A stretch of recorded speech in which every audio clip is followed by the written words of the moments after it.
안녕하세요. 미국 사는 진돗개 도리입니다. 정말 주변을 돌아보며 온통 색깔이 가을가을하네요. 낙엽도 많이 떨어진 거 보니까 정말 가을의 한가운데 와 있는 것 같습니다. 그런데 사실 저는 단풍이 나무 위에서부터 아래로 든다고 생각을 했거든요. 아무래도 태양하고 가까운 쪽이 변색이 빨리 된다고 생각을 했어요. 근데 이번에 산책을 하면서 알게 된 게 아래부터 단풍이 드는 나무도 있더라고요. 정말 제가 경험하는 것들은 세상의 일부잖아요. 모든 걸 다 알지는 못하잖아요. 근데 만약에 이런 나무를 보지 않았다면 당연히 단풍은 위에서부터 아래로 드는 거라고 생각을 했겠죠. 그리고 누군가가 아래에서부터 위로 타고 올라간다고 얘기했으면 그런 게 다 있냐고 했을 거예요. 얼마나 편협한 대답이에요. 근데 제가 최근에 읽은 책 중에 샬롯의 거미줄이라는 책이 있어요. 어린아이들이 읽는 책이거든요. 근데 제가 영어 책을 읽다 보니까 아동 수준의 책을 먼저 읽게 돼요. 아무래도 어려운 걸 읽게 되면은 도중에 포기하는 경우들이 많이 생겨서 초등학생 수준의 책을 읽거든요. 거기서 제가 진짜 인상 깊게 읽은 부분이 있어요. 감동도 받고. 그러니까 이게 한 소녀와 그 소녀의 집에서 운영하는 농장에 사는 동물들의 이야기예요. 근데 이 딸이 동물들의 이야기를 들을 수가 있어요. 의인화된 거죠. 사실 뭐 주인공도 동물이에요. 뭐 돼지와 거미의 우정 이야기 이런 거거든요.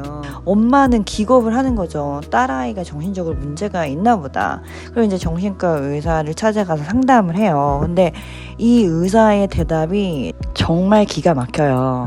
그러니까 이 의사는 지금까지 살면서 단 한 번도 동물들이 말하는 소리를 들은 적이 없대요.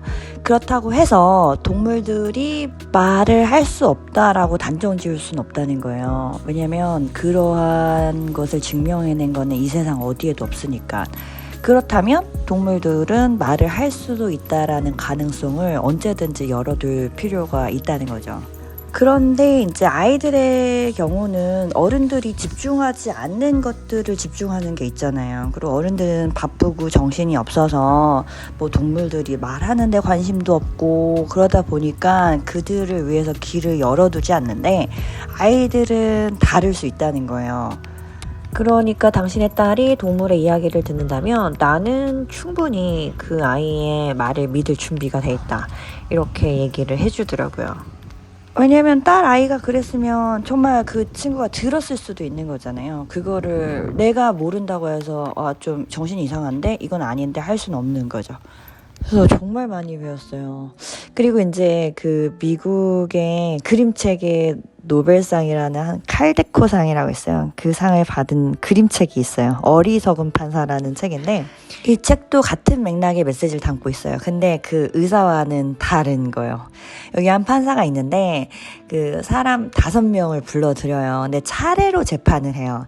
그 재수들의 제목은 뭐냐면 우리가 본 적이 없는 괴물을 봤다고 얘기하는 거예요. 너무너무 무시무시한. 그래서 이제 한 명씩 불러드리고 한 명씩 감옥으로 보내요. 미쳤다고. 이상한 소리 한다고. 그런데 이 책의 결말은 괴물이 판사 앞에 나타나고 판사를 잡아먹어요. 사실 판사도 5번의 기회가 있었는데 그걸 다 귀를 막고 안 들은 거죠. 자기 상식에 맞지 않으니까 틀렸다고 생각을 하는 거예요. 그래서 의사소통의 기본은 상대방의 말을 무작정 틀렸다고 하는 것보다는 그냥 받아들이고 수용하는 자세가 좀 필요하지 않을까. 또 나한테는 뭐 틀렸다고 판단이 내려지는 이야기일지라도 그 사람이 경험한 바에 의해서는 맞는 거일 수가 있거든요. 우리가 세상 모든 걸 다 경험할 수가 없잖아요. 그렇죠? 그런데 내가 경험하지 못했다고 해서 있는 사실이 없는 사실이 되지는 않는 것 같아요. 그러니까 되도록이면은 그냥 가능성을 열어두는 거죠. 정말 터무니없고 말이 안 되더라도 일단은 존중하고 받아들일 필요가 있는 것 같아요. 그런 다음에 뭐 이게 맞는지 틀리는지 나중에 확인해도 되는 거니까. 그리고 특히 아이들의 말은 더더욱 그런 것 같아요. 들어야 되는 것 같아요. 둘이 누나 말 안 들어? 넌 어쩜 이렇게 서열이 바닥이니, 쟤. 제일부터 높아.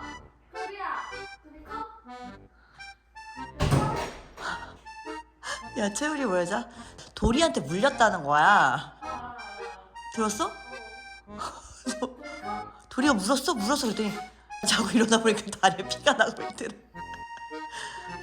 도리 컴! 도리 컴! 어머! 엄마 말도 안 들어. 도리 컴! 도리 컴! 와, 진짜 우리 도리 대단하다.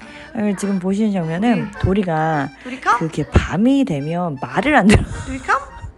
누나 말도 안 듣고 엄마 말도 안 듣고. 와, 진돗개 아닌 거 아니야? 너 잡종이지? 도리야, 너 잡종이지? 도리 컴?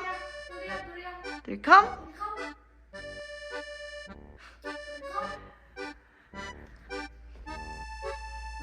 도리 배, 도리 배.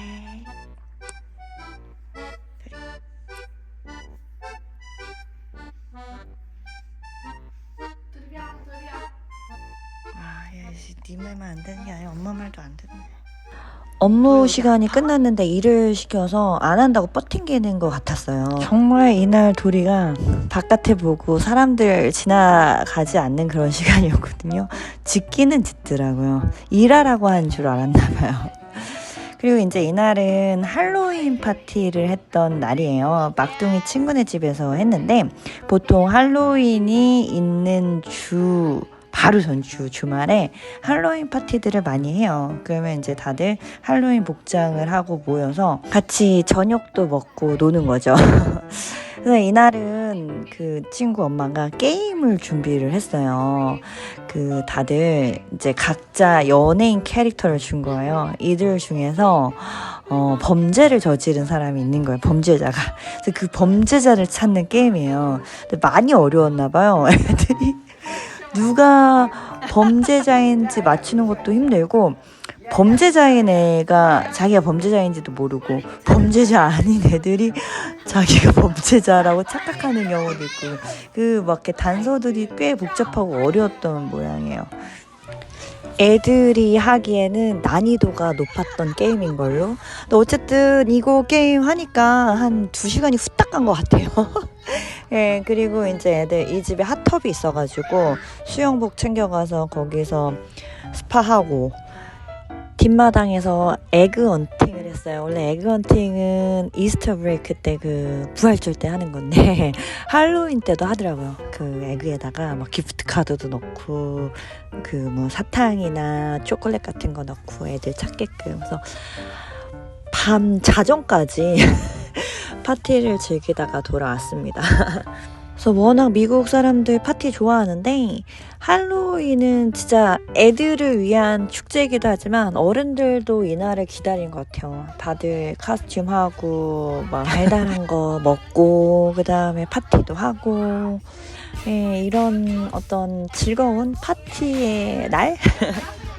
다들 그냥 재밌게 노는 것 같아요. 그리고 이제 앞으로 다가올 할로윈데이 때는 애들이 이제 사탕하고 초콜릿 받으러 집집마다 다니면서 트릭 오어 트릿을 하게 되는 거죠. 근데 정말 신기한 거는 저희 막내 경우는 굉장히 좀 자유로운 영혼이에요.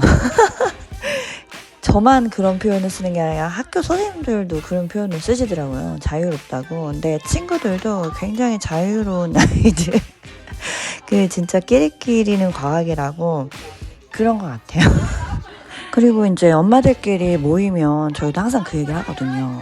우리가 정말 좋은 그룹을 만나서 너무 기쁘다, 너무 행복하다 이런 얘기를 많이 했거든요. 근데 정말 엄마들도 되게 좀 적극적이에요. 그래서 이제 아이들 불러다가 뭐 슬립오버라고 잠도 재우고 플레이데이트도 많이 해주고 서로 많이 신경을 써서 제가 진짜 막내는 거저 키운 느낌이에요. 그리고 심지어 제가 만약에 운전이 안 되는 상황이다 그러면은 엄마들이 다 알아가지고 뭐 데려다 주고 데리고 가고 뭐 서로 이렇게 연락 취해가지고 굉장히 좀 수월하게 키운 편입니다. 오늘 준비한 영상 여기까지고요. 저는 다음에 더 재밌고 유익한 내용으로 다시 찾아뵙겠습니다. 시청해주셔서 감사합니다. 안녕히 계세요.